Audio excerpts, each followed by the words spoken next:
The World That Lost One. Chapter 1. Episode 1. The egg was spinning.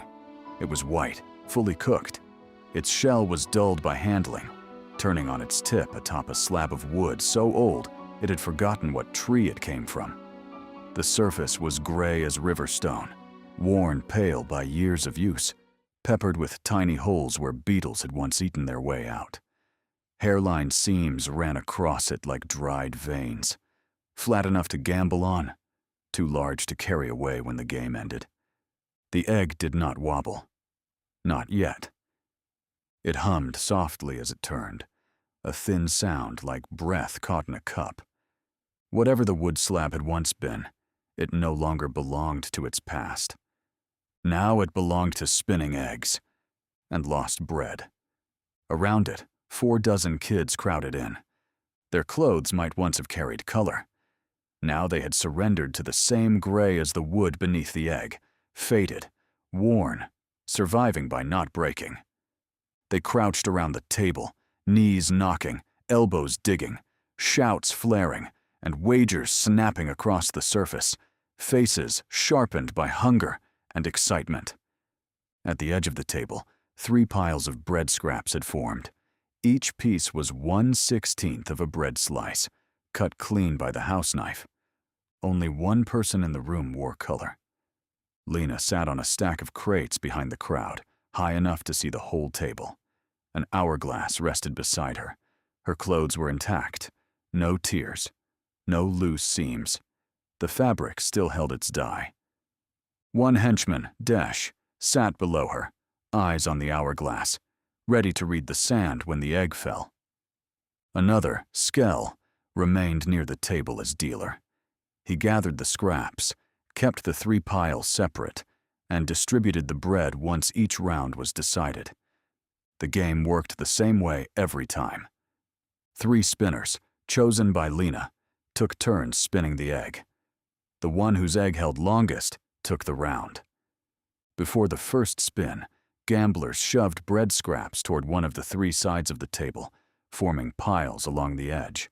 This is the blind bet. "Close," Lina said. Hand snapped back. The first spinner stepped in. As he set the egg upright, Lina flipped the hourglass. Sand began to fall. When the egg toppled, Dash pressed the stopper to the neck of the glass and read the level against the etched marks. "Open," Lina said. New scraps slid forward, but only from those who had bet blind. Now each bettor could add no more than his original stake, either behind the same spinner or behind one of the other 2. Those who had bet blind could also bet on a 3-way tie. The price doubled with each new tie bet. First 1 scrap, then 2, then 4, and so on. Close. The second spinner stepped in. Then the third. No bets were allowed during their turns. When the last egg fell, whoever backed the longest spin won. Skell swept the losing scraps into the pot, took 1 scrap for the house, and paid the winners according to the size of their stakes. Fractions were marked as credit and redeemed once they totaled a full scrap. Those who chose wrong lost everything they had placed on the table. The table stood bare. The next round began. If 2 spinners tied for the longest spin, both sides won. The third side lost. The pot was split among those who had backed either winning spinner, according to their stakes. If all 3 tied, Skell took 1 scrap for the house. If no one had bet on the tie, the remaining scraps carried into the next round. If anyone had, the tie bettors split the remaining pot equally. Tay was 9.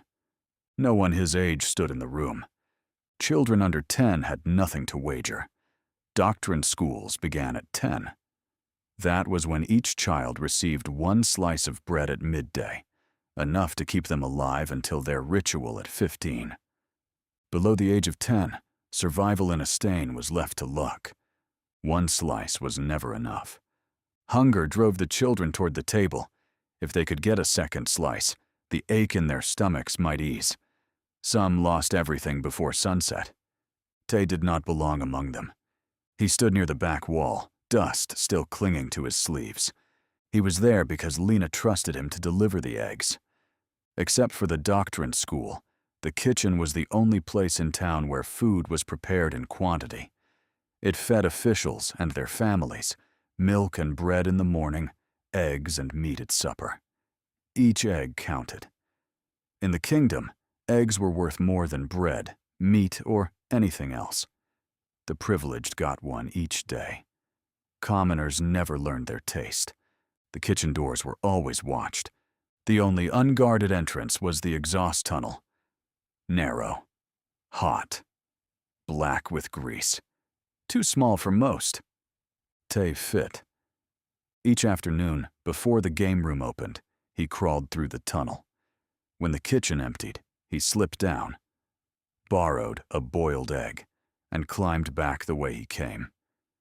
After the game ended, he went back and returned the egg before supper. The egg had to go back whole. If one egg went missing, someone would notice.